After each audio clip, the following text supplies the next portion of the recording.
नमस्कार, मैं Rana Yashwant India news पर आपका स्वागत करता हूं और आप देख रहे हैं अर्ध सत्य। थाना कचहरी, इन दोनों के बीच में इंसान लगातार पिसता रहा। थाने के चक्कर में आ गया तो वहां से निकलने के बाद कचहरी के चक्कर में, और फैसला पाते पाते पीढ़ियां खत्म हो जाती थी। लेकिन अब नया कानून देश में आया है जो कहता है कि 3 साल के भीतर आपको फैसला मिल जाएगा। एफआईआर कराने से लेकर के सुप्रीम कोर्ट तक जाकर के फैसला लेने में कुल मिलाकर के 3 साल का वक्त लगेगा, और आप जहां से भी चाहें वहां से एफआईआर करवा सकते हैं कि 0 एफआईआर, जो आपके थाने में खुद ब खुद चली जाएगी। 3 दिनों के भीतर जाकर के आपको दस्तखत करना होगा। आपके खिलाफ जांच कहां पहुंच रही है ये आपको बताया जाएगा। आप जहां से चाहें गवाह को वहां बिठा सकते हैं। गवाहों को ले जाने, उनको अदालत में पहुंचाने, उनको खड़ा करने में जो जोखिम रहा है, या अदालतों में गवाहों के नहीं आने के जो मामले रहे, जिस तारीख पर तारीख का मामला चलता रहा है, अब वो भी रफा दफा हो गया है। वीडियो कॉन्फ्रेंसिंग के जरिए भी गवाह जुड़ सकता है, यानी कहीं से भी गवाह को अदालत से जोड़ा जा सकता है, वो बयान दे सकता है। देश में नए आपराधिक कानून क्या कहते हैं? मोबाइल से भी थाने में आप शिकायत दर्ज करा सकते हैं। देश के किसी भी कोने से एफआईआर कर सकते हैं, जिसको हम 0 एफआईआर कहते हैं, यानी कि उस थाने में वो खुद ब खुद जा रही है जिसके दायरे में आपका केस है। जिस रोज मुकदमे की सुनवाई शुरू होगी उससे 60 दिन के भीतर आरोप तय हो जाएंगे, और 3 साल के अंदर, जैसा मैंने कहा, हाई कोर्ट तक से आपका फैसला आ जाना, सुप्रीम कोर्ट तक से आपका फैसला आ जाना चाहिए। तारीख पर तारीख वाले दिन चले जाएंगे, यह आप मान सकते हैं। 1 जुलाई 2024 एक ऐसी तारीख के तौर पर याद की जाएगी जिस रोज से देश में आपराधिक कानूनों में बड़े पैमाने पर बदलाव लागू हो गया। पहले के कानूनों का इरादा दंड देना था, लेकिन अब उनमें जो बदलाव हुए और नए प्रावधान जोड़े गए, उनका उद्देश्य है लोगों को न्याय दिलवाना। सरकार यही कह रही है, और बार बार इस बात पर गृह मंत्री जोर डालते रहे हैं कि ये बदलाव एक लोकतांत्रिक देश में, जहां की सरकार लोगों के जरिए चुनी जाती है, उन लोगों के पक्ष में न्याय की व्यवस्था हो, इसलिए किए गए। आज देश के जाने माने क्रिमिनल लॉयर्स हमारे साथ जुड़ेंगे, उनको आपसे परिचय आपके सामने उनका कराने और नए आपराधिक कानूनों को आसान भाषा में आपको समझाने के लिए उनकी मदद लेने से पहले मैं चाहता हूं कि आप गृह मंत्री अमित शाह को सुनिए। नए नजरिए के साथ ये तीनों कानून आज सुबह से ही, मतलब कल मध्य रात्रि से काम करना शुरू किए हैं। अब इंडियन पिनल कोड, जिसको आईपीसी कहते थे, 1860 से जो कानून था, इसकी जगह बीएनएस भारतीय न्याय संहिता आएगी। क्रिमिनल प्रोसीजर कोड, जिसको सीआरपीसी कहते थे, जो 1898 से अमल में था, इसकी जगह भारतीय नागरिक सुरक्षा संहिता बीएनएस आएंगे। और इंडियन एविडेंस एक्ट 1872 से जो इस देश की क्रिमिनल जस्टिस सिस्टम को गवर्न करता था, इसकी जगह भारतीय साक्ष्य अधिनियम बीएसए लागू होगा। तो बीएनएस, बीएनएसएस और बीएसए के लागू होने से पूरी न्याय प्रणाली का, आपराधिक कानूनों की पूर्णतया इसके अंदर हम कह सकते अब भारतीय आत्मा है।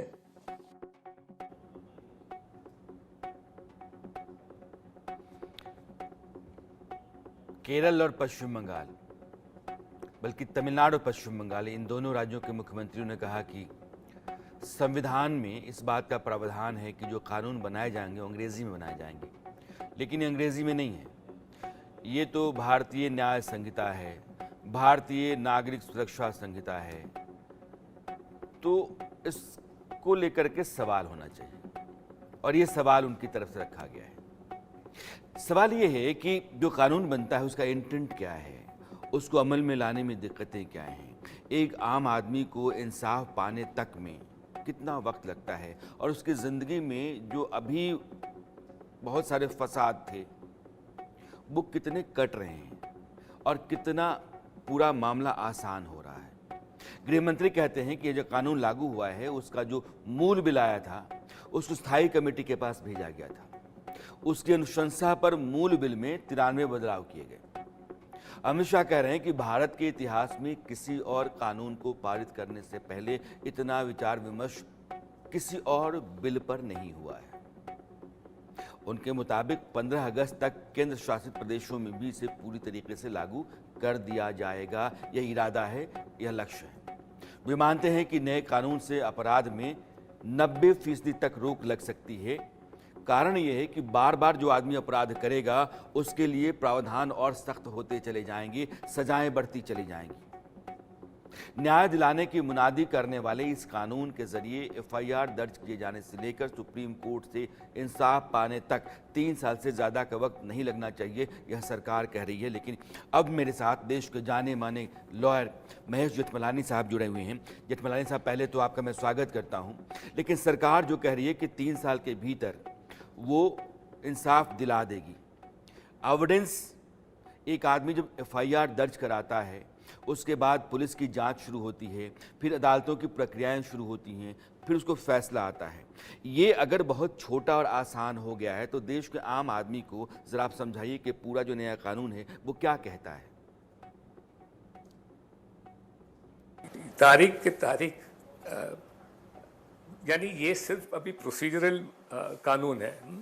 तो इससे तो इसका मकसद ये है कि 3 साल के अंदर आपका मुकदमा, मुजरिम का मुकदमा खत्म होना चाहिए, उनको फैसला 3 साल में मिलना चाहिए। लेकिन इसमें अब तक एक लिमिटेशन है। सिर्फ ये कानून से इंट्रोड्यूस करने ये कानून इंट्रोड्यूस करने से ये नहीं हासिल हो सकता है, क्योंकि हमारे देश में जजेस की कमी है। तो साथ साथ आपको सरकार को यानी जजेस की संख्या को बढ़ाना पड़ेगा। ज्यादा जजेस को क्रिमिनल जस्टिस सिस्टम में अधिक जजेस की जरूरत है। नहीं तो सिर्फ ये कानून बनाने से जो मकसद है वो प्राप्त नहीं होगा। ये 2 बातें मैं आपसे जानना चाहता हूं। एक तो एविडेंस को लेकर के ये कहा जाता है जो सबूत पहले कोर्ट में मान्य नहीं थे, एडमिसिबल नहीं थे, वो अब मान्य होंगे। अब क्या क्या है जो मान्य होगा? 1 जुलाई यानी कि आज से काफ़ी कुछ बदल गया है। कहा जाए कि जो पूरा क्रिमिनल प्रोसीजर है वो बदल रहा है। तो अगर डिजिटल एविडेंस है वो मान्य है, अगर मैं अपनी एफआईआर लॉन्च करा सकता हूं डिजिटली अपने मोबाइल के ज़रिए भी, अगर कोई गवाह वीडियो कॉन्फ्रेंसिंग के ज़रिए भी अपनी गवाही दे सकता है, और ये भी कहा जाता है कि 3 साल या उससे अधिक का जो मामला है जिसमें सज़ा हो सकती है, उसके लिए फॉरेंसिक एविडेंस चाहिए, उसकी वीडियोग्राफी चाहिए। तो महेश जेठमलानी साहब, यह जो एविडेंस कलेक्शन है और एविडेंस जो एडमिसिबल कोर्ट में है वो कौन कौन से हैं और क्या क्या है?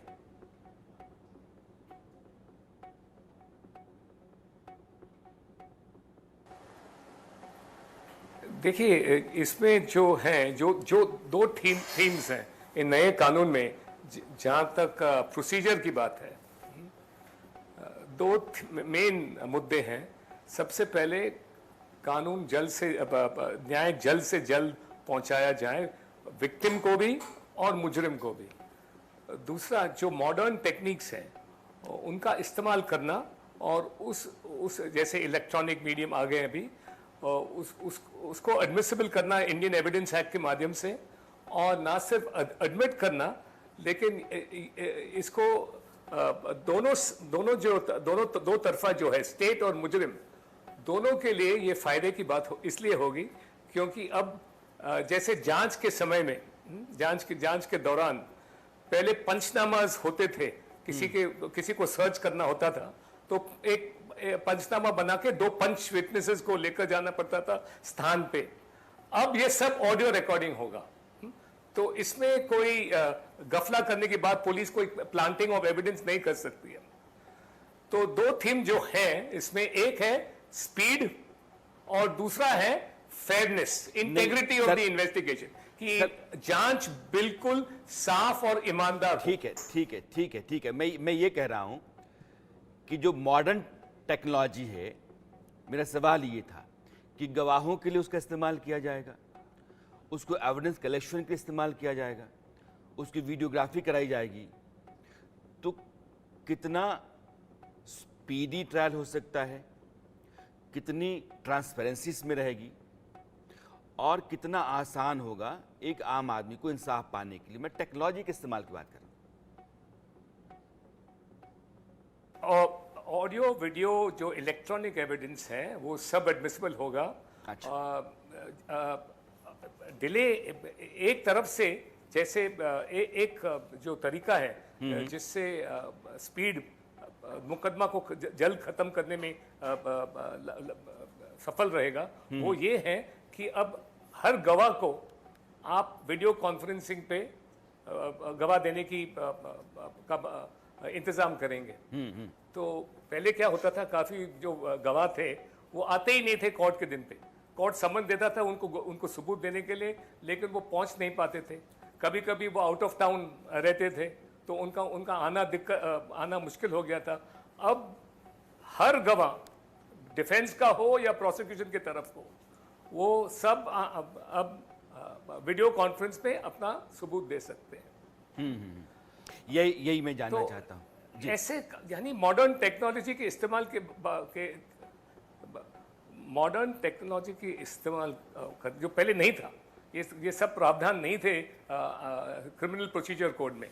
ये जो हम रिफॉर्म्स की बात कर रहे हैं, ये सब भारतीय नागरिक सुरक्षा संहिता में लाए गए हैं, जो एक प्रोसीजरल एक्ट है और क्रिमिनल प्रोसीजर को रिप्लेस करता है। महेश, मैं आ रहा हूँ, मैं आपके पास आता हूँ। कैलाश वासुदेव साहब, यह भी सीनियर एडवोकेट है सुप्रीम कोर्ट के, आप जुड़ गए हैं। कैलाश जी, आपका बहुत बहुत स्वागत है। और आज आलोक रंजन जी हमारे साथ जुड़े हुए हैं, आप भी कानून के बड़े जानकार हैं। कैलाश जी, अभी हम एविडेंसेस की बात कर रहे थे और ये पूरा जो लीगल प्रोसीजर कितना आसान हो जाएगा टेक्नोलॉजी के इस्तेमाल से, इसकी बात हम कर रहे थे। तो महेश इत्मीरान जी कह रहे हैं कि अब चूंकि वीडियो कॉन्फ्रेंसिंग के जरिए भी आप गवाहियां दे सकते हैं, फॉरेंसिक एविडेंसेस जमा किए जाएंगे, वीडियोग्राफी कराई जाएगी, तो पहले जो पुलिस फर्जीवाड़ा करती थी कि वो चल रहा है, वो कुछ लिखे जा रहा है, बाद में मामला दर्ज कुछ हुआ, हो गया कुछ और कब इंसाफ मिलेगा, कब तक मिलेगा। एक पीढ़ी खत्म हुई, पिताजी ने लड़ाई लड़ी, अब वो बेटे जी लड़ रहे हैं, पोते जी लड़ रहे हैं, वो चलता जा रहा है, तो पुश्तें उसी में खप जाया करती थी, जमीन जायदाद घर सब बिक जाया करते थे। आपको लगता है कि यह जो नया कानून है, वाकई इसका इंटेंट है कि कम समय में बहुत ट्रांसपेरेंट तरीके से ऑनेस्टली जस्टिस दे दिया जाए एक आम आदमी को? नमस्कार। देखिए, ऐसा है, जितने नए कानून बनते हैं वो समय के अनुसार बनते हैं। आजकल टेक्नोलॉजी बहुत बदल गई है, सिस्टम्स बदल गए हैं। ये हमारे कानून 100, 125, 150 साल पुराने हैं। अगर हम नए टेक्नोलॉजी, नए सिस्टम्स को इसमें इनकॉर्पोरेट करते हैं, उसमें कोई गलत नहीं है, वो अच्छा है, क्योंकि वो इनडिलीटेबल आइटम्स हैं। जो आपका नेट पे एक बार मटेरियल आ गया, उसको आप डिलीट नहीं कर सकते, वो कहीं ना कहीं आपके पास रहेगा जी। ये पुलिस वालों के ऊपर ये चेक रहेगा कि साहब आपने जो एक बार स्टेटमेंट रिकॉर्ड करा ली, उसको आप बदल नहीं सकते। जो कानून आज आ रहे हैं बहुत अच्छे हैं, क्योंकि ये जरूरी था कि इनके परिवर्तन किए जाएं। जी। कहाँ एक ज़माने में 511 सेक्शंस होते थे, अब 350 हो गए। सेक्शन भी चेंज हो गए हैं, प्रोविजंस चेंज हो गए हैं, 302, 100 के रेंज में आ गए। तो ये चेंजेस ज़रूरी हैं। लेकिन जो मुझे एक चीज़ इनमें समझ में नहीं आ रही है, हमने कह दिया कि साहब कानून का, कोर्ट का निर्णय 3 साल के अंदर हो जाना चाहिए। ये तो ठीक है, लेकिन ये कानून जो है, this is applicable to basic trial. उसके बाद क्या होगा? अपीलेट कोर्ट, नीचे की अदालत से आप हाई कोर्ट जाएंगे, हाई कोर्ट से आप सुप्रीम कोर्ट जाएंगे, टाइम तो वहां खराब होता है ना। उसके ऊपर क्या रिस्ट्रिक्शन दे रहे हैं, वहां क्या अमेंडमेंट्स है। दूसरी बात, जो इन्होंने इंग्लैंड में और अमेरिका में इंट्रोड्यूस किया था, जो पुलिस वाला फॉल्स केस फाइल करता है उसके ऊपर इंक्वायरी होती है। हमारे यहाँ पर हम देख रहे हैं ये EAW, सफेसी, दुनिया भर के केसेस आजकल फाइल हो रहे हैं। अब आपने देखा होगा ये आपके जो सेडिशन केसेस थे पुराने, सुप्रीम कोर्ट में उनमें एक्विटल्स किए। अब जब ऐसे केसेस में एक्विटल्स होते हैं या कंक्लूजन नहीं होता है, तो मेरे हिसाब से we should have a system कि पुलिस वाला जिसने केस फाइल किया है उसके ऊपर भी थोड़ा सा दंड दिया जाए, क्योंकि आपने उस आदमी की तो जिंदगी बर्बाद कर दी। यहाँ पर जो है हम थोड़ा सा पीछे रह गए हैं। सर, तो इसका कानून प्रोविजन नए कानून में आपको नहीं दिख रहा है क्या? तो मुझे नहीं दिखा, मैं इसलिए रिसर्च कर रहा था आपसे बात करने की बाद, मैं देखूंगा इसको, लेकिन अगर है तो बहुत अच्छी बात है, नहीं है तो पार्लियामेंट को इसके बारे में सोचना चाहिए, क्योंकि सिटीजन राइट्स, देखिए 24 साल का लड़का है, उसे मिस्टेक से या किसी भी कारण से ऑफेंस हो गया, 3 साल नीचे की अदालत में गए, 4, 5, 6 साल अपील में निकल गए, जब तक वो खत्म होता है वो 35-36, उसके बेस्ट यूज ऑफ यूथ तो निकल गए ना, अगर वो क्विट होता है तो इसीलिए बैलेंसिंग होनी चाहिए एक कि साहब सिटीजन को रिलीफ आप जरूर दीजिए, लेकिन उसके ऊपर में अब देखिए रिमांड प्रोविजंस देखिए, 15 दिन से 90 दिन हो गए हैं, पहले भी थे, लेकिन अब थोड़ा से और स्ट्रिक्ट कर दें, मैजिस्ट्रेट को पावर्स दिए, आप किसी को 40 दिन जेल में रख लीजिए। इसमें सर जो भी 2-3 चीजें हैं, मैं चाहता हूं आपसे उस पर क्लैरिटी चाहता हूं। जी। हमने 0 एफआईआर कहीं से कर दी, फर्ज से मैं दिल्ली में हूं लेकिन मैं नोएडा में रहता हूं, मैंने दिल्ली में एक 0 एफआईआर कर दी, जी वो मेरे थाने में, कंसर्न थाने पहुंच गई। जी 3 दिन में एफआईआर लॉज होनी चाहिए, यानी कि पुलिस के पास उस बारे में, शिकायत के बारे में जांच पड़ताल करके नतीजे पर पहुंचने के लिए 3 दिनों का समय है। 3 दिन का एफआईआर लॉज हो गई तो फिर ये कानून कहता है कि 60 दिनों के भीतर आपको चार्जशीट फाइल कर देनी है, 90 दिनों के भीतर। वो तो पहले भी था, 90 पहले भी है सर, हाँ। अब ये कह रहे हैं कि जिस दिन मुकदमा शुरू होता है, सुनवाई शुरू होती है, उस दिन से लेकर के 60 दिनों के भीतर आपको चार्जेस फ्रेम करने हैं। करेक्ट, वो पहले भी था। अच्छा ठीक है। अब ये कहते हैं कि जिस दिन भी आपने लास्ट हियरिंग की उसके 35 दिनों के भीतर, 45 दिनों के भीतर आपको वर्डिक्ट देना है। ठीक, 45 days of the conclusion of arguments, बिल्कुल सही कह रहे हैं। अब ये सर एक सवाल होता है कि जिसको आप कहते हैं कि सब्सटेंटिव लॉ, यानी कि कोई कानून बना हुआ है, कोई आदमी जब कोई काम कर रहा है उस समय वो कानून अपराध नहीं मानता है, तो मुझे लगता है कि आज की तारीख से जो कानून लागू हुए देश में, इसके पहले जो लोगों ने अपराध किए होंगे वो तो पुराने कानून से ही चलेंगे, तो देखिए, उसमें repeal क्या दिक्कत provision आएगी? बिल्कुल आएगी सर, क्योंकि रिपील प्रोविजंस में कहते हैं proceedings under the previous act will continue, उसको तो आप नहीं चेंज कर सकते ना, वो तो कानून ने एक्सेप्टेड नॉर्म है, रिपील में पुराने प्रावधान आपको लागू रहेंगे, उसको अच्छा, आप चेंज नहीं कर सकते हैं। ये this is old provision of repeal under the general clauses act और अदरवाइज इट्स अ, आप इसको देख लीजिए, एक सेकंड मैं आपको सुनाई देता हूँ, आप क्रिमिनल आईपीसी देख रहे हैं ना, आपको वो दिखा देता हूँ। It is better to tell you कि क्या है, तो उसमें आप समझ जाएंगे। इसमें जो रिपील प्रोविजन है, यस हियर इट इज, मैं वही देख रहा था कि इसमें क्या होगा।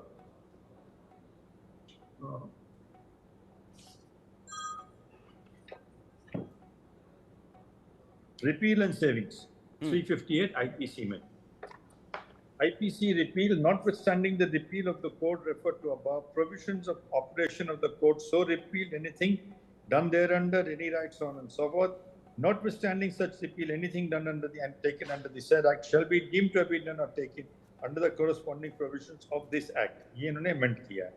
The mention of particular matters in subsection 2 shall not be held to be prejudicial or affect the general application of section 6 of the General Clauses Act. अब ये दोनों चीजें आ गई, कुछ इससे आएंगे, कुछ पुराने एक्ट में आएंगे, या तो आप कह दीजिए पुराना एक्ट रिपील्ड, सब इस नए एक्ट में आएंगे, लेकिन इसमें प्रोविजंस भी तो काफी रिपील किए गए सर हैं। मैं 2 मिनट में कैलाश जी के पास आता हूँ। आलोक रंजन जी, कानून के आप जानकार हैं, आपने किताबें भी लिखी हैं, ये जो नया कानून है आईपीसी, सीआरपीसी, एविडेंस एक्ट, नए नाम से और नए बदलावों के साथ, नए संशोधनों के साथ, इसको आप कैसे देखते हैं? बदलाव तो बहुत अच्छा है, बहुत सारे बदलाव आवश्यक थे और अवश्यम भावी थे जो हमने किए हैं। जैसे आप देखेंगे कि चोरी के साथ स्नैचिंग का अपराध हमने जोड़ा, मॉब लिंचिंग का अपराध जोड़ा, तो ये सब तो आवश्यक थे। लेकिन जैसा कि हम लोग सुन रहे हैं कि पहले आईपीसी में 511 धाराएं थी, अब 358 धाराएं हो गई और चैप्टर भी अब 20 रह गए, पहले वो ज़्यादा थे। लेकिन मैं आपको सच्चाई बताऊं कि इन्होंने किया क्या है कि इन्होंने कई धाराओं को एक धारा में डाल दिया। जैसे आप जानते होंगे कि पहले एक्सटॉर्शन का केस होता था, उसको इन्होंने एक ही धारा में 7 क्लॉजेज बना करके डाल दिया। तो जो विधि की आत्मा पहले थी और विधि का स्वरूप पहले था, उसको इन्होंने परिवर्तन नहीं किया है, केवल उसमें कुछ संशोधन किए हैं, कुछ उसमें संवर्धन किया है, कुछ नई चीज़ें जोड़ दी गई है और कतिपय रिपील हो गए, उसमें से कुछ चीज़ें हटा दी गई है। तो कानून में जैसे कि सब्सटेंटिव लॉ की हम बात कर रहे थे, आईपीसी में ये चेंज है। एविडेंस में देखेंगे तो जैसा पहले भी आपने कहा, हमने इलेक्ट्रॉनिक एविडेंस, डिजिटल एविडेंस का बहुत प्रयोग किया है।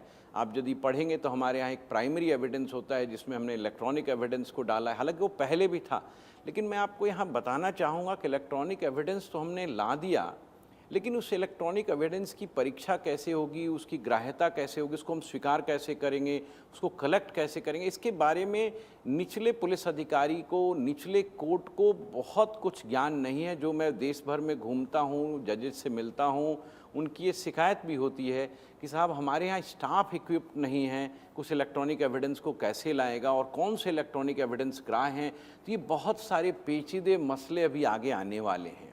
जी जी, ये जो अभी आलोक जी कह रहे हैं, फॉरेंसिक एविडेंस कलेक्शन के लिए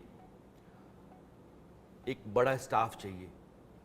जजेस, अगर आपको एक लिमिटेड टाइम पीरियड के भीतर वर्डिक्ट देना है तो फिर उनकी तादाद बड़ी होनी चाहिए। अभी तो कुछ जगहें ही खाली पड़ी हुई हैं। तो यह जो पूरा प्रोसीजर है जो क्रिमिनल जूरिस्प्रूडेंस का है कि हम एफआईआर से लेकर के और फैसले तक जितने लोगों की ज़रूरत है उतने लोगों को रखें, ये अपने आप में एक बड़ा सवाल है और सरकार के सामने चुनौती है।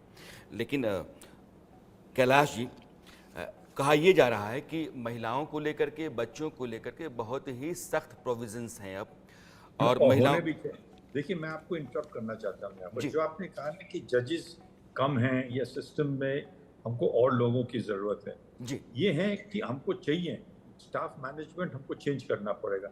लेकिन सबसे ज़रूरी ये है कि जो भी आपका, चाहे जज आए, चाहे पुलिस वाला आए, चाहे मैजिस्ट्रेट आए, या जो भी इस क्रिमिनल लॉ सिस्टम से एसोसिएटेड हैं, प्रोसिक्यूटर हो, वकील हो, उनको ट्रेनिंग देनी पड़ेगी कि साहब फॉरेंसिक एविडेंसेस अब चेंज हो गए हैं, इलेक्ट्रॉनिक सिस्टम्स चेंज। अब व्हाट्सएप आप एविडेंस में नहीं लीड कर सकते हैं।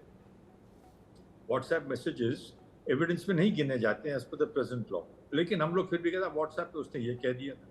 तो आज हम लोगों को एक पूरा 2, 3, 4, 5 साल लगेंगे एक नया ट्रेनिंग सिस्टम ला करके सबको ट्रेन करने के लिए, इन कानूनों को लागू करने के लिए। नहीं तो स्लिप अप्स होंगे, जो आपका एक्विटल रेट आज है वो बढ़ जाएगा, क्योंकि लोग अगर समझेंगे नहीं, उसका परिणाम ये होगा कि आपको एविडेंस नहीं मिलेगी for the purposes of conviction to say that he is guilty beyond doubt. ये बहुत टेंशन वाली बात हो जाएगी हम लोगों के लिए। कानून में हम लोग, आखिर हम लोग तो सिस्टम से चलते हैं, सिस्टम जो हमको सिखाता है हम उसको सीखते हैं। जो कानून के नए परिवर्तन आते हैं उनको भी तो लागू करना है, लेकिन उसको लागू करने के लिए ट्रेनिंग चाहिए, फोरेंसिक एविडेंसेस चाहिए। पुराने ज़माने में कहता कैमरा ले लीजिए, फिंगरप्रिंट्स ले लीजिए, फोटोग्राफ्स ले लीजिए, प्रेजेंट ऑन साइट की। महेश जेठमलानी जी, आप सुन रहे हैं कैलाश जी को। ये फॉरेंसिक एविडेंसेस का कलेक्शन एक इंस्टीट्यूट खड़ा करना, चूंकि अब होता कि हर स्टेट में फॉरेंसिक लैबोरेटरी बनाई जाएगी, बड़े पैमाने पर लोगों को लिया जाएगा। मैं आपके पास लौटता हूँ, आ रहा हूँ महेश जी। आलोक जी, ये जो एक प्रोविज़न है, मैं वासुदेव जी के पास जाना चाहता हूँ, लेकिन पहले आपसे पूछना चाहता हूँ कि महिलाओं और बच्चों को लेकर के कहा यह गया है कि यहाँ बहुत सख्ती है और ज़्यादा कानून को सख्त किया गया है, और ये कहा गया है कि महिला से अगर आप झांसा दे रहे हैं, शादी करने का झांसा, नौकरी देने का झांसा, प्रमोशन देने का झांसा, धोखे से आप फिजिकल संबंध बनाते हैं तो 10 साल की सज़ा आपको होगी। अगर आप विवाहित हैं और फिर किसी महिला से विवाह करते हैं, यानी कि सच को छुपा करके विवाह करते हैं, तो 10 साल की कैद है। अब इसके अलावा उन्होंने कहा कि बच्चों को लेकर के 18 साल से कम उम्र के जो बच्चे हैं उनको आपने बच्चों के दायरे माना है। नाबालिग की खरीद फरोख्त करते हैं आप तो 14 साल की सज़ा है। बच्चों से अपराध करवाते हैं या आप उनको उसमें शामिल करते हैं तो फिर वो भी आपके लिए दंडनीय है। इसके अलावा बहुत सारे ऐसे प्रोविज़न्स हैं जो महिला है, तो अगर महिला विक्टिम है और वो रेप विक्टिम है तो फिर उससे महिला ही पूछताछ करेगी, उसके घर वालों के रिश्तेदारों की मौजूदगी में पूछताछ होगी। जो चाइल्ड विक्टिम, विमेन विक्टिम हैं, उनको हॉस्पिटल में पहले मेडिकल एड मिलेगा, उनका ट्रीटमेंट फ्री होगा। सरकार ने सारे प्रोविजंस किए हैं, लेकिन जो पहले का कानून रहा है और जो अब का कानून है, कितना सख्त हुआ है महिला और बच्चों को लेकर के? ये कानून तो सख्त हुआ है, लेकिन देखिए जो आपने बातें कही वो सेक्शन 69 ऑफ भारतीय न्याय संहिता में आया है। जो आपने झांसा देने वाली बात कही वो सेक्शन 69 में आ गया। ऐसे बहुत सारे परिवर्तन हुए, कानून को हमने सख्त किया है, हमने सज़ा बढ़ा दी है और कई सारे सज़ा में हमने मिनिमम सेंटेंस लिख दिया है, जो हमारे भारतीय दंड संहिता में पहले कतिपय प्रावधानों में था। It was rarest of rare, अब ये बड़ा कॉमन सा हो गया है। लेकिन जैसा विद्वान अधिवक्ता लोग कह रहे थे अभी कि देखिए आपको इन्फोर्समेंट पे ध्यान देना होगा। भारत में ऐसे भी एक्विटल रेट बहुत हाई है और कन्विक्शन बहुत ज़्यादा है, और इसका जो कारण मैं समझ पाता हूँ एक शिक्षक के नाते, एक लॉ के विद्यार्थी के नाते, कि पुलिस जब से इन्वेस्टिगेशन शुरू करती है तभी से ये परेशानी शुरू हो जाती है। और जैसा मुझे अब दिख रहा है कि आपने डिजिटल और इलेक्ट्रॉनिक एविडेंस का रोल इतना बढ़ा दिया है कि हमारी पुलिस सिस्टम उससे इक्विप्ड नहीं है। ये समस्या बहुत गंभीर होने वाली है। तो एक तो पुलिस इक्विप्ड नहीं है, दूसरा प्रोसिक्यूटर इक्विप्ड नहीं है। आप आज भी प्रोसिक्यूटर कैसे चुनते हैं और क्या व्यवस्था है ये आपको पता होगा। तो प्रोसिक्यूटर में भी बदलाव की आपने कोई व्यवस्था नहीं की है अभी तक। प्रोसिक्यूटर ही हमारा मैन होता है जो क्रिमिनल लॉ में प्रोसिक्यूट करता है, इसको अभियोजक कहते हैं हिंदी में। उसके लिए आपने कोई बदलाव नहीं किया है। वो एडहॉक अपॉइंटमेंट्स होते हैं, सरकार कर देती है वकीलों का अपॉइंटमेंट, उनकी कोई ढंग से ट्रेनिंग तक नहीं होती है। अब देखिए उसके आगे जो जज बन रहे हैं, हमारे लोअर कोर्ट में ज़्यादा मामला आने वाला है। सुप्रीम कोर्ट, हाई कोर्ट तो ये बहुत बाद में पहुंचेगा। पहले लोअर कोर्ट में हमारे सारे सिस्टम दुरुस्त होने चाहिए, और खास करके इलेक्ट्रॉनिक एविडेंस वाले। अभी आलोक जी जो कह रहे हैं कि पुलिस के थाने से लेकर के और निचली अदालत के बीच में जो सिस्टम है उसको चुस्त दुरुस्त मजबूत होना चाहिए, ताकि वो बोझ उठा ले इतने ज़्यादा मामलों के। और उसमें भी अब चूंकि आपने डिजिटल एविडेंसेस को शामिल किया है, फॉरेंसिक एविडेंसेस को शामिल किया है, वीडियोग्राफी कराने की बात शामिल की है, तो इससे ट्रांसपेरेंसी तो आएगी, एविडेंस मजबूत ज़रूर होंगे और सज़ा दिलाने में आसानी ज़रूर होगी।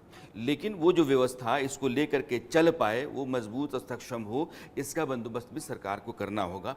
मैं वासुदेव जी के पास फिर से आना चाहता हूँ, लेकिन अभी जो हमारे दर्शक जुड़े हुए हैं उनके लिए मैं एक बार महेश जेठमलानी जी को शामिल करना चाहता हूँ अपनी चर्चा में। महेश जी, एक आदमी जो एफआईआर कराने जाता है, अभी जितने दर्शक आए हैं उनकी खातिर मैं आपसे पूछना चाहता हूँ, एफआईआर वो कैसे करा सकता है? उसके बाद एफआईआर के बारे में उसको आगे क्या करना होगा, उसको क्या जानकारी मिलती रहेगी, पुलिस के इन्वेस्टिगेशन का प्रोसेस क्या होगा, वो उसको कितना इन्वॉल्व रखेगी जो विक्टिम है, इन्वेस्टिगेशन का जो पूरा प्रोसेस है और अदालतों में उसके जाने का, फैसले तक का, आम आदमी की भाषा में आसानी से जरा आप समझा दें। ठीक है, सबसे पहले जब एफआईआर दर्ज करने के लिए जाते हैं तो जो फरियादी है और जो विक्टिम है उसको पुलिस स्टेशन जाने की ज़रूरत नहीं है।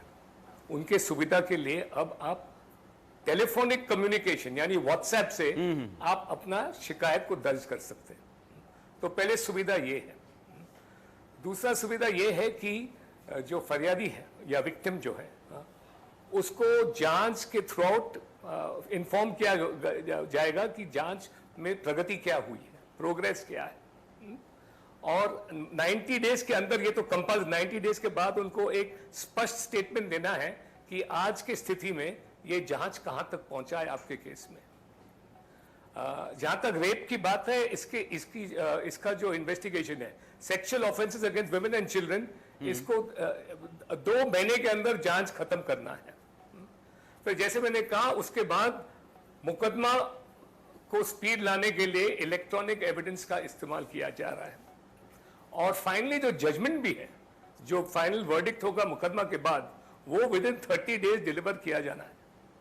कोर्ट के ऊपर अभी ऑब्लिगेशन है कि वो अपना फैसला 30 दिन के अंदर देना चाहिए, और यदि उनको थोड़ा ज्यादा टाइम चाहिए तो वो मैक्सिमम टाइम जो है वो 45 दिन है। और उसके लिए भी कोर्ट को कारण देने पड़ेंगे कि 30 से हम 45 दिन क्यों दे रहे हैं। महेश जी, मैं अभी कैलाश जी एक सवाल कर रहे हैं और आलोक जी भी हमारे साथ कर रहे हैं। कैलाश वासुदेव जी को जानते हैं आप, कह रहे हैं कि ठीक है, इंटेंट ठीक है, आप 3 साल के भीतर सुप्रीम कोर्ट तक लड़ाई लड़ करके फैसला लेकर के आ सकते हैं, इस तरह का प्रोविज़न कर देना ठीक है, लेकिन जो प्रोसेस है उसमें जितने लोग शामिल हैं और जिस तरीके से उनको ट्रेन किया जाना चाहिए, फॉरेंसिक एक्सपर्ट्स आएंगे इसमें, डिजिटल एविडेंसेस आएंगे इसमें, आप वीडियो कॉन्फ्रेंसिंग के ज़रिए लोगों से गवाहियाँ ले सकते हैं, तो बहुत सारी चीज़ें ऐसी हैं जो प्रोविज़न के मुताबिक तो नहीं हैं और बेहतर भी हैं और जल्दी स्पीडी ट्रायल के लिए भी ज़रूरी हैं,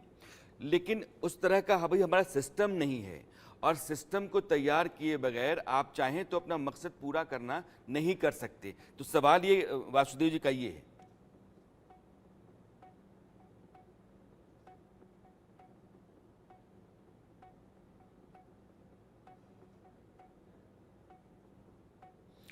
महेश जी, मेरी आवाज आई आपको? मैं ये कह रहा हूं कि कहा है कि ये कंपल्सरीली करना ही पड़ेगा। फॉरेंसिक लेबोरेटरी हर स्टेट में सरकार प्रावधान के मुताबिक, ये नए प्रावधान के मुताबिक ये अभी तय किया गया है कि हर स्टेट को एक फॉरेंसिक लेबोरेटरी स्थापित करना ही पड़ेगा। और ये भी एक भी प्रावधान नया प्रावधान लाए हैं कि हर स्टेट में एक प्रोसिक्यूशन विंग होगा और एक इन्वेस्टिगेटिव विंग होगा। डायरेक्टरेट ऑफ प्रोसिक्यूट अभी इंट्रोड्यूस किए गए हैं। डायरेक्टरेट ऑफ प्रोसिक्यूशन है, जैसे यूके में है डीपीपी, वो सुपरवाइज करेंगे इन्वेस्टिगेशन से लेके ट्रायल के अंत तक। वो उसका ध्यान 2 चीज पे पड़ेगा। एक, इन्वेस्टिगेशन ठीक से चल रही है और टाइम पे चल रही है। दूसरा, कि मुकदमा ठीक से चल रहा है और जल्द से चल रहा है। तो ये डायरेक्टर ऑफ डीपीपी जो है, जो सुपरवाइजिंग एजेंसी ये लोग ने बिठाए हैं या बिठाएंगे, उनके काम से यदि ये अपने काम सक्षम रूप से करेंगे तो जो इफेक्टिव स्पीडी ट्रायल जो है वो हासिल किया जा सकता है। तो ये सब आइडियाज है। तो जैसे मैंने कहा, ये सिर्फ कानून है। कानून के इंप्लीमेंट लागू करने के लिए और सफलता प्राप्त करने के लिए काफी कदम रह गए हैं और वो सरकार ने उसके लिए भी प्रिपरेशन की है। और ये नए प्रावधान में उनका कुछ उसने इशारा भी दिया है। जैसे मैंने कहा, directorate of public prosecution, forensic laboratory, audio visual evidence. तो ये और जैसे आपने कहा कि इसके लिए मैन पावर की रिक्वायरमेंट है। जी जी, लेकिन मैन पावर की कोई कमी नहीं है देश में। और आज के दिन में कुछ पैसे की कमी नहीं है, सिर्फ allocation of funds for the criminal justice system को बढ़ाना चाहिए, बढ़ाना पड़ेगा। महेश जी, मैं बस आपकी बात को कैलाश जी के पास ले जाना चाहता हूं। कैलाश जी, आपने सुना महेश जी को, मैं आपकी राय अब चाहता हूं। अच्छा, महेश जी, मैं आपसे एक बात पूछना चाहता हूँ। अब पुलिस रिमांड के प्रोविजन से वो चेंज हो गए। पहले कानून के अनुसार 161 में पुलिस स्टेटमेंट हम लोग एविडेंस में नहीं लीड कर सकते। आज वो सिस्टम चेंज हो गया है, पुलिस रिमांड चेंज हो गया है, आप उसको बढ़ा करके रख सकते हैं। अब सवाल ये उठता है, कॉमन सेंस की बात है कि अगर आप किसी को 15 या 20 दिन या 30 दिन पुलिस वाले के हवाले कर दें तो वो स्टेटमेंट जो वो रिकॉर्ड करेगा डर में भी कर सकता है। सीजन क्रिमिनल हो तो बोले कि हम नहीं करते, लेकिन वो डर के मारे कि मुझे इतने दिन थाने में रखा हुआ है, वो स्टेटमेंट रिकॉर्ड कर दे, उसको रिट्रैक्शन का भी प्रोविजन नहीं मिलता है। अब ये चीजें हमको सोचनी पड़ेंगी, क्योंकि आप डेलिबरेटली कह रहे हैं कि साहब बाय फोर्स तो नहीं हो रहा, लेकिन डर के मारे तो हो रही है चीजें। इन चीजों को अब एग्जामिन करना पड़ेगा कि इनके परिणाम क्या हैं, इनके इफेक्ट्स क्या हैं, सिटीजन के ऊपर क्या, राइट्स के ऊपर आप ट्रैवल कर रहे हैं, ये सब चीजें अब देखनी पड़ेंगी हमको। मेरे हिसाब से ये कानून जरूरी थे, ये कानून जरूरी थे, अमेंडमेंट जरूरी थे, क्योंकि पुराना कानून आपके 100 साल के ऊपर का है। लेकिन ऐसे कानून को इतनी जल्दी इम्प्लीमेंट करना भी थोड़ा सा सोच के करना चाहिए हमको, क्योंकि आप पूरे सिस्टम को चेंज कर रहे हैं। अगर आप पूरे सिस्टम को चेंज कर रहे हैं तो महेश जी, आपको आवाज आई? कैलाश जी जो कह रहे हैं, एक ये सवाल ये है कि सिस्टम को तैयार करने से पहले हमने कानून को लागू कर दिया। आप कैलाश जी का मोटे तौर पर सवाल ये है कि ठीक है, इंटेंट ठीक है, नए प्रोविजंस ठीक हैं, लोगों के लिए थोड़ा आसानी तो हो गई कि पुलिस में के चक्कर में, कोर्ट कचहरी के चक्कर में बहुत लंबे समय तक वो नहीं फंसेगा, लेकिन सिस्टम में जितने लोग चाहिए उतने लोग या उस तरह के सिस्टम अभी मैच्योर नहीं है, वो उतना एफिशिएंट नहीं है जितना होना चाहिए इस तरह की स्पीडी जस्टिस के लिए। तो एक वाजिब सवाल तो है, महेश जी, महेश जी को आवाज नहीं जा रही है। महेश जी, आलोक जी, जो सवाल है कैलाश जी का, ये एक वाजिब सवाल है। ये बिल्कुल सही सवाल है कि सिस्टम को सही ढंग से चलाना होगा, ये बहुत सारे परिवर्तन कर दिए। यहाँ पर एक चीज़ मैं जोड़ना चाहूँगा कि एक भ्रांति हम लोग में बैठी हुई है कि पुलिस रिमांड को अब 15 दिन से बढ़ा दिया गया। जब हम लोग इस नई धारा का अध्ययन करते हैं जो BNSS में 187 हो गया है अब, तो जब मैं पढ़ता हूँ तो इसमें यही लिखा है कि 15 डेज इन होल और पार्ट होगा। हालांकि उसका जो 15 डेज का टाइम पीरियड है, पहले फर्स्ट इनिशियल 15 डेज था, अब वो 40 और 60 दिन के अंदर कभी भी 15 डेज हो सकता है। तो एक ये भ्रांति बड़ी फैली हुई कि रिमांड का पीरियड बढ़ गया है। रिमांड, पुलिस रिमांड 15 दिन का ही होगा, लेकिन वो पुलिस रिमांड फर्स्ट 15 डेज में न लेकर के हम 40 दिन या 60 दिन तक ले सकते हैं। तो ये व्यवस्था इसलिए की गई है, जैसा कि आप अभी सवाल भी पूछ रहे थे, कि इन्वेस्टिगेशन में कई बार ऐसा होता है कि जैसे ही अपराधी को पुलिस का रिमांड में दिया जाता है तो अपराधी हॉस्पिटल चला जाता है या कोई और कारण हो जाता है और फर्स्ट 15 डेज समाप्त हो जाता है। तो ये समस्या हमारे व्यवस्था में बहुत आती रही थी, इसलिए सरकार ने ऐसा सोचा कि इस फर्स्ट 15 डेज को हम समाप्त करके 40 और 60 डेज कर देते हैं, लेकिन पुलिस रिमांड 15 डेज का ही होगा। तो ये एक थोड़ा सा मतलब सोचने की बात है। और बाकी जो चीज़ें कह रहे हैं वो तो समस्याएं हैं ही, अभी ये समय को देखना होगा कि कैसे इस समस्या का समाधान होगा, क्योंकि आपने पुलिस को बहुत सारे पावर तो दे दिए। एक और प्रश्न उठा रहे थे, शायद आप उठा रहे थे, कि पुलिस गलत करती है तो उस परिस्थिति में क्या होगा। तो मैं आपको बताना चाहूँगा कि देखिए, हमारे कुछ कॉन्स्टिट्यूशनल राइट्स भी हैं, तो कॉन्स्टिट्यूशनल टॉर्ट्स भी हैं। हम कॉन्स्टिट्यूशन के तहत आर्टिकल 32, 226 के तहत भी जा सकते हैं। हमारे यहाँ कंपनसेशन की कई जगह व्यवस्था है टॉर्ट लॉ में, तो उसके लिए भी जा सकते हैं। तो पुलिस की ज्यादतियों के लिए ऐसा नहीं कि पुलिस कन्विक्ट नहीं होती। और एक फॉल्स चार्ज का BNS में, भारतीय न्याय संहिता में भी अभी एक प्रावधान है 248, जो पहले हमारे IPC में 211 हुआ करता था, कि यदि पुलिस हमें किसी फॉल्स चार्ज में, फॉल्स ऑफेंस में इम्प्लीकेट करती है तो हम पुलिस के खिलाफ भी कार्रवाई करवा सकते हैं। हालांकि लोगों को जानकारी नहीं होती है, भारत जैसे देश में सब लोग बहुत अच्छे से इन क्रिमिनल लॉज को शायद नहीं जानते हैं। तो ये एक दूसरा काम होगा हम लोग जैसे लोगों का, कि हम भारत के जो साधारण नागरिक हैं उनको भी लॉ के बारे में बताएं। जैसे अभी महेश जेठमलानी साहब बता रहे थे कि साहब FIR में क्या क्या व्यवस्था आई, उसमें 0 FIR भी एक आया। पहले भी सुप्रीम कोर्ट के निर्णय से 0 FIR होता था कि आप कहीं बैठ कर के FIR कहीं का लॉज करा सकते हैं। तो वो अब स्टैट्यूटरी प्रोविजन बन गया, पहले वो जुडिशियल डिसीजन था। तो मेरा मकसद ये होता है कि इस देश का जो आम आदमी हमारे शो को देख रहा होता है उसको ये समझ में आ जाए कि उसकी ज़िंदगी में जो कानून के ज़रिए बदलाव लाए जाने की कोशिश हो रही है वह कितनी आसानी पैदा कर सकती है, उसके लिए कितनी सहूलियत होगी। इसलिए बहुत ही आसान तरीके से आप लोग समझा रहे हैं। मैं कैलाश जी के पास चलना चाहता हूँ। कैलाश जी, दो बातें हैं। वो कहा जाता है कि ये नए सिरे से जोड़ी गई हैं। राजद्रोह जो पहले था कि भैया ब्रिटिश हुकूमत हमारे यहाँ थी, उसकी हुकूमत के खिलाफ अगर आप कुछ कर रहे हैं तो राजद्रोह है, अब उसको देशद्रोह कर दिया गया। तो सिर्फ नाम बदला गया है या फिर उसमें प्रोविजंस भी बदले गए हैं। और दूसरा मॉब लिंचिंग को भी जी एक अलग तरह के कानून के दायरे में लाया गया है। इन दोनों के बारे में ज़रा बताइएगा। देखिए, ऐसा है, सेडिशन लॉज 125 पुराने एक्ट में थे, अब उसको चेंज कर दिया है, लेकिन waging war against the country वगैरह वो उनको मेंटेन किया है। अगर सुप्रीम कोर्ट ने इतने सारे जजमेंट से सेडिशन के ऊपर, उनको थोड़ा सोच करके फिर सेडिशन के प्रोविजंस को बनाना चाहिए था। आज भी जो पावर्स हम पहले इस्तेमाल करते थे किसी को इंटिमिडेट करने के लिए, वो पावर हमने खत्म नहीं की है। Sedition is a serious charge, आप किसी के ऊपर लगा सकते हैं, वो लगे रहेंगे अपना को डिफेंड करते, जेल में पड़े हैं, तो इवेंचुअली एक्विटल होगा। उसके बाद में उनको लोग बोलेंगे वाह ये जीत के आ गए, फॉल्स केस था, लेकिन आप इसको सोचिए कि इन चीजों को मिसयूज के कितने पावर्स हैं। कि power of misuse must be curtailed. अब देखिए, हम डेमोक्रेटिक कंट्री हैं, राज के अंदर तो नहीं है ना, हमारे पास अब कॉन्स्टिट्यूशन है। तो कॉन्स्टिट्यूशन की राइट्स को लेकर के फिर इन चेंजेस को आप लाते हैं, उनको फिर उसका फायदा तो जनता को पहुंचना चाहिए। आप वो जनता को पहुंचाने तक हम लोग डरने लगे हैं।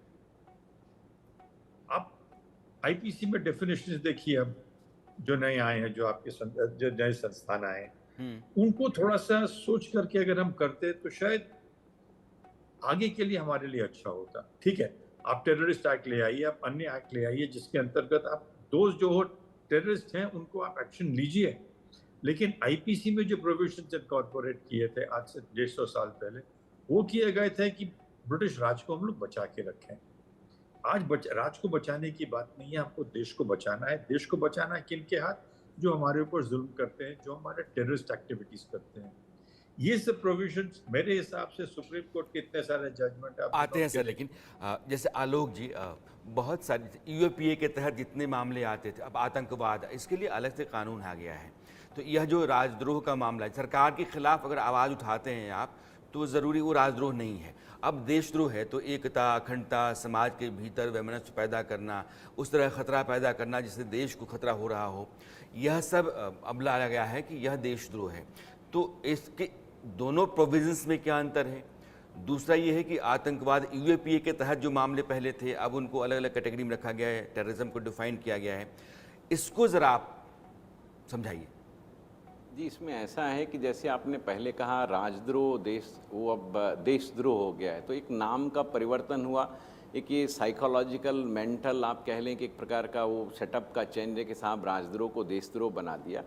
अब जो पहले उसकी परिभाषा थी उसमें था डिसअफेक्शन टुवर्ड्स गवर्नमेंट करके कुछ था ना, अब वो चीज़ जो है ना, अब उसको थोड़ा विस्तृत कर दिया है। सेसेशनिस्ट एक्टिविटी, सबवर्सिव एक्टिविटी और फिनेंशियल मीन से टेररिज्म को फैलाना, उसमें बहुत सारे शब्द और डाल दिए गए। तो इलेक्ट्रॉनिक मीन से भी करना, तो बहुत सारे नए शब्द। अब इलेक्ट्रॉनिक तो आपको पता ही, आज का ज़माना इलेक्ट्रॉनिक है, हर कुछ डिजिटल है, तो वो सब चेंजेस थोड़े लाए गए हैं। तो इसलिए उन्होंने शायद चेंज किया, लेकिन आमूल चूल परिवर्तन मैं तो कहूँगा आत्मा लगभग वही है, शरीर बदल दिया गया है।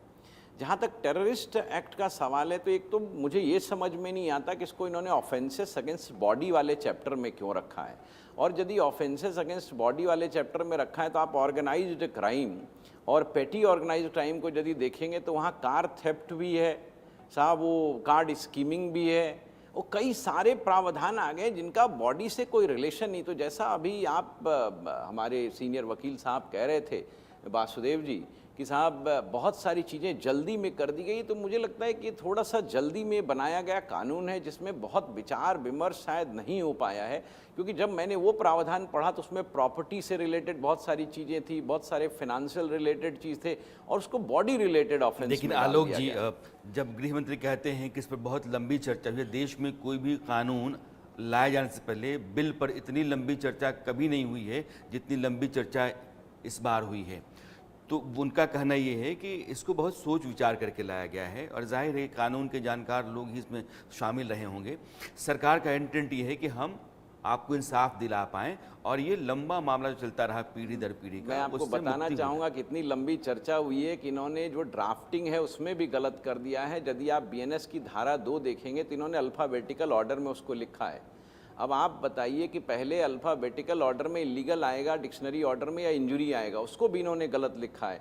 जो इनका हिंदी रूपांतरण है वो भी इन्होंने धारा 76 में जो हिंदी रूपांतरण है, हु एवर वर्ड को इन्होंने जो कोई पुरुष लिख दिया है, जबकि उस ऑफेंस को हमने जेंडर न्यूट्रल बनाया। तो जेंडर न्यूट्रल जब आपने बनाया तो आपको लिखना था हिंदी में जो कोई व्यक्ति, वो लिखा है जो कोई पुरुष। तो ऐसा लगता है जैसे गूगल ट्रांसलेशन हो या कोई और ट्रांसलेशन हो जो परिपक्वता से नहीं की गई। ये जल्दबाजी का कदम हो सकता है, ये बहुत सोची समझी बात कानून नहीं हो के सकती। माहिर लोग जब ऐसी बारीकियों पर नज़र रखते हैं तो कुछ चीज़ें सामने निकल कर के आती हैं, और इसको वक्त पर सही कर लिया जाना चाहिए। लेकिन इंटेंट का सवाल होता है कि जब हम इतना बड़ा कानून है कि हम आईपीसी बदल रहे हैं, सीआरपीसी बदल रहे हैं, एविडेंस एक्ट को बदल रहे हैं, देश में एक नए प्रावधान जो आपराधिक मामले होते हैं उनसे निपटने के लिए हम लेकर के आते हैं। तो कैलाश जी, इंटेंट क्या लगता है आपको? और सरकार अगर कहती है कि मैंने आपसे शुरू में कहा इंटेंट बहुत अच्छा है, क्योंकि एक डेमोक्रेसी में जो भले हम लोग अपने आप को अब राज कर रहे हैं, बाहर वाले तो नहीं कर रहे हैं।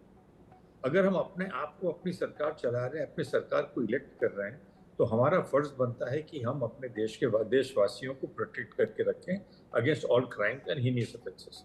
It is a mandate. लेकिन जब आप चेंजेस करते हैं लॉ के, तो लॉ चेंज करते वक्त, कानून बदलते वक्त, प्रोसीजर्स बदलते वक्त थोड़ा सा सिस्टम को भी आप चेंज करिए। अगर आप सिस्टम को चेंज नहीं करेंगे तो लॉ की तो लिमिट नहीं है। आज मैं कानून बता दूं, एक पुराने हम लोग कोर्ट में मजाक है कि लॉर्ड जेनकिन जो थे इंग्लैंड में, उसने कहा कि साहब हम लोग आज सबको मिस्टर बुलाते, कल से सबको मिसेस बुलाएंगे। अब वो पावर है पार्लियामेंट में, आप कुछ भी कर लीजिए, लेकिन टू इम्प्लीमेंट द लॉ आपको बेसिक चीजें जरूरी है। उसको जब तक आपके पास वो स्ट्रक्चर ना हो, जब तक आपके पास वो प्रोविजंस ना हो, जब तक आपकी ट्रेनिंग ना हो, वो लॉ को इम्प्लीमेंट करना बड़ा मुश्किल हो जाएगा।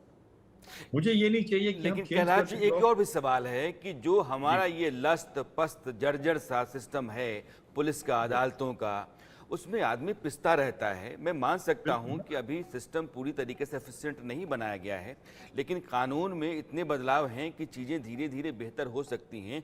आज जिन चीज़ों की ज़रूरत है, साइंटिफिक एविडेंसेस जो हमारे पास हैं, जो हमारी टेक्नोलॉजी है, उसके इस्तेमाल के ज़रिए हम किसी आदमी को इंसाफ दिलाने में जल्दी नतीजे तक या फैसले तक पहुँच सकते हैं। तो मुझे लगता है कि यह रास्ता तो सही है। अगर हम सही रास्ते पर हैं तो सिस्टम ठीक करना समय की बात है। हाँ, ये मैं कह रहा हूँ, सिस्टम को आप ठीक कर लीजिए, आप इस लॉ को बहुत अच्छी तरह इम्प्लीमेंट कर पाएंगे। जब तक आप सिस्टम को ठीक नहीं करेंगे, ये लॉ को इम्प्लीमेंट करने में भी बड़े प्रॉब्लम्स आएंगे। इससे मेरे को डर लग रहा है। आप कानून बहुत बढ़िया बना रहे हैं कि आप जनता को बोल रहे हैं कि साहब 3 साल के अंदर आपका मुकदमा खत्म होना चाहिए। ये चाहिए हमको आज, क्योंकि आजकल मुकदमे जो हैं, अब आपको बताऊं, जो पुराना प्रिवेंशन ऑफ करप्शन एक्ट था, जो आपके और एक्ट हैं, उनके मुकदमे 20-20 साल चलते थे। गवर्नमेंट सर्वेंट पिस जाता था, ऑर्डिनरी आदमी बर्बाद हो जाता था छोटे छोटे क्राइम्स के ऊपर। ये सिस्टम आप चेंज कर रहे हैं, आप बहुत अच्छा कर रहे हैं, लेकिन जो आपका बैकअप चाहिए आपको, उसको भी तो आप चेंज करिए। हमारे जजेस में, हमारे प्रोसिक्यूटर्स में, अभी रंजन साहब ने कहा प्रोसिक्यूटर्स में बहुत चेंजेस चाहिए सर। पुलिस के इन्वेस्टिगेशन में बहुत चेंजेस चाहिए। ये सबको आपको एक यूनिफाइड सिस्टम में चला करके आप चलिए आगे, ये लॉज आसान हो जाएंगे। लेकिन पहले वो सिस्टम तो लाइए। मेरे को उस बात की बड़ी चिंता है।